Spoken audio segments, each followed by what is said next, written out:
The great thing about being a diagnostic unit is we're diving in deep and trying to figure out what's going on with the kid, and it's almost like solving a mystery. A good example of that is we had a young lady, about 10 or 11, come. Most of her meltdowns and behavior problems were at home and not at school. And she got here and she was just so sweet and delightful.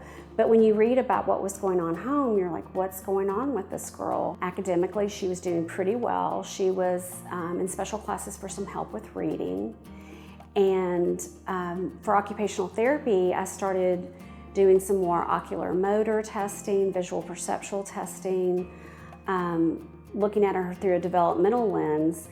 And actually, I noticed she was struggling with some symptoms of dyslexia.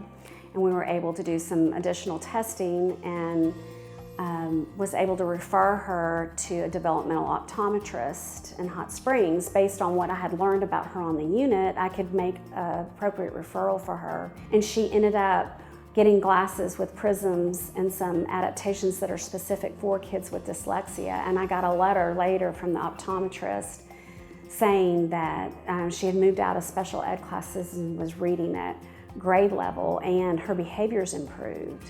And so what was happening at school, she was struggling so hard all day to read and flip letters and concentrating so hard and holding it together all day. And when she got home, she was so exhausted that she would have meltdowns with the people who loved her unconditionally, which was her family.